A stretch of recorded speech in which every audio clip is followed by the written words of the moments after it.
This is the Ford Ka, a car with a personality all of its own. Though you can't help smiling at the bold and witty design touches, has this tiny car got what it takes to make it the style statement of the 90s? It's the result of a fresh approach by Ford stylists, the first example of what they call new edge design.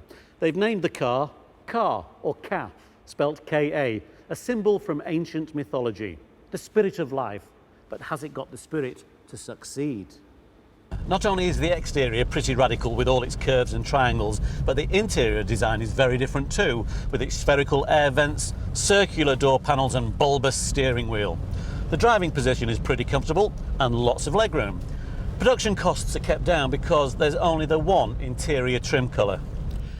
There's no question that the car is a design event, so we asked 3 designers to give it some thought. Now this I like, the soft flowing lines of this dashboard, safe, womb-like. The dials, indicators, retro styled, give a sense of familiarity. Coming down to the air vents, typical Dan Dare 50s styling. And then down to the biggest disappointment, the gear lever from a 72 Ford Escort. It comes in just 2 versions, the Ka and this one, the Ka 2, with its swivelling storage bin and an option for a CD player. The teardrop dash has only 2 dials, a speedometer and a petrol gauge, and even the clock makes a style statement. Well, this is a nice, curvaceous, pretty little car. Lot of sexiness about it, but it strikes me as a car that was sort of developed during the 80s as a fashion accessory for the 90s. Very much a woman's car, tarted up to be more than it really is. It looks to me sort of still more like a Ford Fiesta, dressed up to be something more special in a Jean-Paul Gaultier jacket. The polypropylene bumpers wrap all the way around to meet the wheel arches, and with the wheels pushed right into each corner. Although it's 8 inches shorter than the Fiesta, it rivals it for cabin space, and there's a lot more headroom than the taller Cinquecento.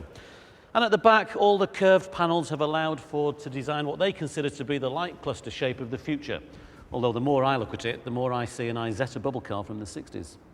I think the car itself is almost bug-like in its appearance. It looks very squat, and it looks almost as though it's about to pounce out at you. The interior is very organic in its sort of form, and I think it's almost got an alien-like quality. I think the car itself for Ford is very radically different, although I think it's going to have a very feminine appeal. This car is fun to drive as well as to look at. The platform, gearbox, suspension and 1.3 litre engine are all taken from the Fiesta, but substantial revisions mean the car has a feel all of its own. The steering responds with great assurance, and the balance, the grip and the stability are all very good.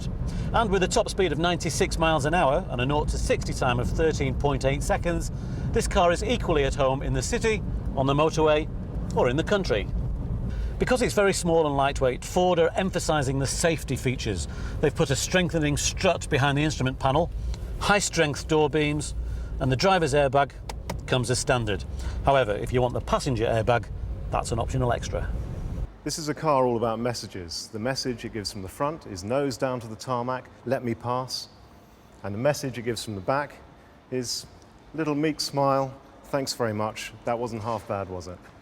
It starts at £7,820, going up to around £9,000 for the Ka 2, with power steering, electric windows and central locking, and the added extras of the CD player and air conditioning.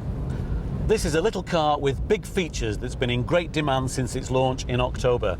Ford can't say how many they expect to sell because they, like the rest of us, are waiting to see if we really will take to its amusing idiosyncrasies.